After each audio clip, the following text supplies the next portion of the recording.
So I'm relatively new to the world of SVG, but from what I've seen, SVG is super powerful, and I get the sense that it's a heavily underutilized feature of my Angular applications. So I wanted to experiment more with SVG, and in particular I wanted to look at something called 9-slice scaling, which is essentially a way to scale a object such that parts of the object remain fixed sizes and parts of it are dynamic. So for example, imagine that I have some sort of a pop-up component in Angular, and I have a variable degree of content that might go inside of that pop-up, right? So here's some free-form text, here's some text that has line breaks, here's some text with a fixed width container, right? And this is all in this my pop-up component. Now if we jump over to the browser to see what's happening here, let's refresh, you can see that here are the various pop-ups. And what you can see is that the background of the pop-up here is a single shape that has rounded corners and this bottom caret.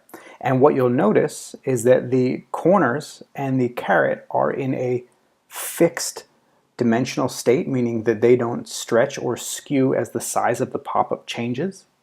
But obviously the width and height dimensions of the pop-up change dynamically with the content. Now if we open up our Element Explorer here, we can see that inside the pop-up we have a viewport here. Let me go down to the one that's being used. Here we have the viewport, and the viewport is being positioned absolutely, right, with 0 pixels on all 4 sides. So essentially it's being stretched to cover the background of the my pop-up host element. Now the problem is SVG on its own will actually distort when you change the size of the SVG without adjusting the view box and the embedded path components. So what we actually have to do here in order to implement 9-slice scaling is get down and dirty with some actual math and implement manually the 9-slice scaling feature inside of our SVG component. So let's take a look at how PopUp is implemented. So if we jump over to PopUp component, let me scale up here to the top. You can see here's my my host element, and inside of the host I have my SVG element, and then here I have my ng content. So I'm just projecting the content from the calling context into this content box. So the SVG component itself, you see, starts off with a display of none, and if we look at the path, you'll see that there's actually no path content in the path, right? There are no coordinates in the path. So as a default state for this component, the SVG is essentially useless and it's not displayed. And we're doing that because we can't really display the SVG until we know the size and shape of the host element, which we won't know until the content is rendered. And then at that point we can calculate the size of the host element and then use it to calculate the coordinates of the path and the view box of our SVG element. And that's exactly what we're doing. You'll see that I inject the element reference here so that I can get access to the native elements inside of my component. And I'm waiting until the view has been initialized, which should allow the content and the view to both be initialized. And at that point, I grab a reference to the native element, which is my host pop-up element. I get my SVG, I get my path, and these are the embedded SVG and path elements inside of the pop-up. And then I get the bounding rectangle for the host. So that's the bounding rectangle for this my pop-up element. Once I have the bounding rectangle, I then have to use some math here to start calculating the dimensions of the SVG itself. So one thing I have to calculate is the view box, and you'll see that the view box is being dynamically calculated based on the adjusted width and height of the element of the rectangle, right, that bounding rectangle. Now you'll see here that I have a couple of slight tweaks to the height, and we have to do that, or at least I have to do that because one, I don't know all that much about SVG, but it appears that that's sort of necessary in order to account for the drop shadow and some of the way the stroke is drawn on the SVG.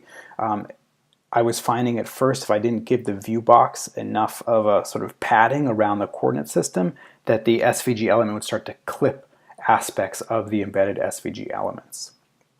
So I have to set the SVG view box based on the height and width, And then I have to go about calculating the path of my SVG shape here, and that's this full shape here, complete with the rounded corners and the bottom caret. And there's no magic here. This was like just a grueling process. Taking the SVG that I exported from InVision Studio Design app and converting it into this literally took me, I want to say, 3 hours. It was ridiculous, and it's not that much content. Part of the problem was, you see how these are lowercase c's, so SVG coordinates here can have uppercase or lowercase directives. The uppercase say that the coordinate is an absolute unit, and the lowercase value means that it's a relative unit. So essentially I had to go in and convert all my curves, my rounded corners, to relative units in order to make the math a little bit easier. So you can see that these are always kind of in terms of the 0, 3, and 7, regardless of which corner it is, and that's because the corners are always relative to where the path was last implemented. Now the lines I have to do with absolute because that's where I'm actually implementing the 9-slice scaling. So the corner always stays the same size. And actually, now that I'm thinking it, I probably could have done the caret in relative coordinates as well, or at least one of them in relative coordinates. And then essentially I have to calculate the carets. The caret position, you can see that this takes half of the width here, right, plus and minus some pixels to give it the slant on the sides of the caret. And essentially I then just take this SVG view box and this SVG path that I calculated. I reach directly into the native elements embedded inside of the component. I set those attributes, and then I display the SVG inside of the component. And again, here you see, if I refresh the page, we have our dynamically sizing SVG elements inside of the pop-ups. And just so that you can see that this is in fact dynamic, if we look at the first one, if we just look at the view box, right here the view box is -3, -3, 173.77. It's only the last two that will change, right? So we have 173.77. This is 540.77. This one is 400.147, right? So you can see that the view box is changing with each of these. This is 597, 297. So the 9-slice scaling, unfortunately, is not, at least as far as I can tell, part of the native semantics of SVG. But by manipulating the view box and by manually calculating some of the path coordinates, we can implement 9-slice scaling inside of our SVG components in Angular 7.2.4. Now keep in mind, this is just an experiment. I have no idea if this is a good idea. One of the considerations here is that I have to reach into the native element and I have to set these attributes directly.